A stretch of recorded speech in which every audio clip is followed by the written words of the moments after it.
really excited to be here with everyone today. My name is Annika Green. I'm non-binary and I use they, them pronouns. So, did anybody else here set a goal at the beginning of quarantine? Maybe, like me. I feel like, we all get really pressured to be productive and, learn a new language or learn how to make sourdough. Well, so one of my goals for quarantine was to deepen my meditation practice. And to that end, I joined something called the Black Feminist Breathing Chorus. That was a project put together by the poet Alexis Pauline Gumbs from North Carolina, which is where I'm from. I'm from Durham, North Carolina. If you guys don't know her work, I highly, highly suggest you check her out. But basically, every day we learned from an ancestor, a black ancestor, like Melvin Dixon, Lucille Clifton, Marsha P. Pauli Murray, the members of the Combahee River Collective, or Zora Neale Hurston. And we took their words and we used them as mantras as we meditated. And so, I really deeply believe that the fight for civil rights and black civil rights is a spiritual fight. And so much of how they count on putting us down is through, oppressing us to the point where our spirit is broken. So if it's okay with everyone here, I would like to lead everyone in a really short meditation. What I discovered as I deepened my meditation was that you actually don't have to do it for like 20 minutes. A breath is good enough. 3 breaths is good enough. So all I'm asking for right now is 3 breaths. On the first one, I want us to just center our awareness, really take time to be here. On the second one, I want us to connect energetically, take a moment to appreciate everyone around you who's doing the same thing as you, who's lending their energy to the same fight. And on the third one, I want us to release some of our tension and some of our stress and let us vocalize a little bit, okay? So first breath, we're gonna center awareness.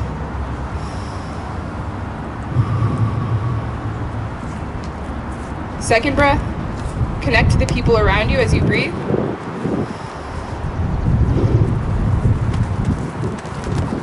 Third breath, release something, vocalize as you let it out, okay? Ready?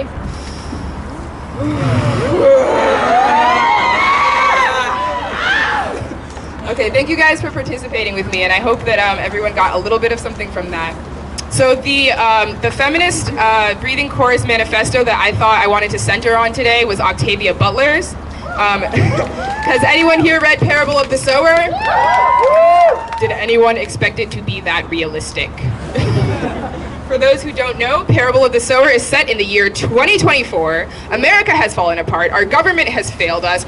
Americans are refugees. California is burning to the ground. And a young black girl is charged with leading a group of her neighbors and her friends to freedom. And as she does this, she creates a new religion. And in her new religion, God is change. So for Octavia Butler's mantra, we used God is change, and I deeply believe that if God is change, then God is trans. And we are trying to change things right now, and our movement is being co-opted. Do people know what I mean when I say co-opted?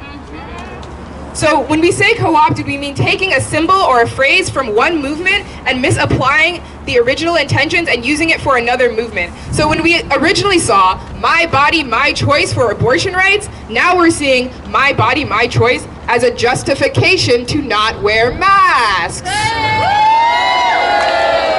So where we originally saw that kneeling was not okay when Colin Kaepernick wanted to do it, but now that we've killed a black man that way, cops want to do it. And we have also seen the co-option of imagination with the defund campaign, where now we are seeing that we know that defunding is an abolitionist framework, right? Yeah. And yet they're saying, we're reimagining policing. We're reimagining policing, We are not reimagining shit. We're burning it the fuck down. And if we want to talk about reimagining, what we read to reimagine is the whole society. That is what abolition is. Abolition is reimagining how we support each other, how our structures work, who is accountable to who has the authority to enact violence on who, and how can we help each other. And if you ask me, who better to help with reimagining than trans people who have had to reimagine everything about their lives from the age when they first have the ability to be self-autonomous. Fierce in reimagining fashion. Force when reimagining family. When it comes to pooling communal resources and watching each other's backs, who better has been at community building than trans people?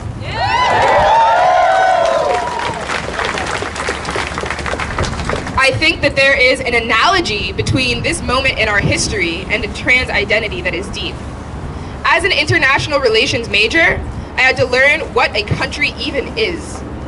And Max Weber, the famed theorist, will tell us that a country is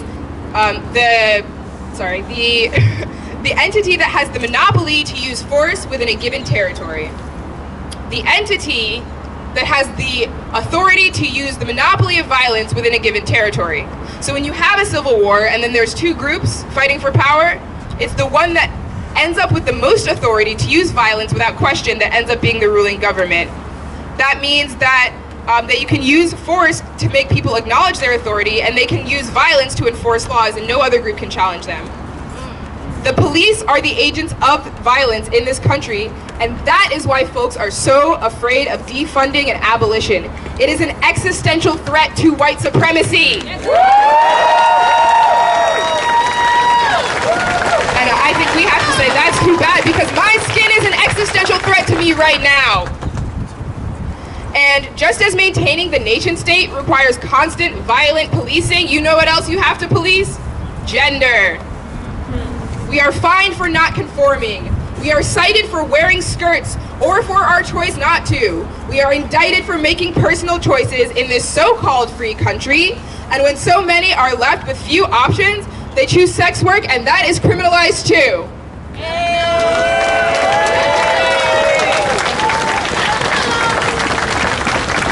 So when it comes to policing, who else can show us the way forward better than those who resist policing every single day? Resist the policing of their gender, resist the policing of their identity, resist the policing of their love, resist the policing of their self-expression. We must continue to center Black trans lives until transgender is not a death sentence.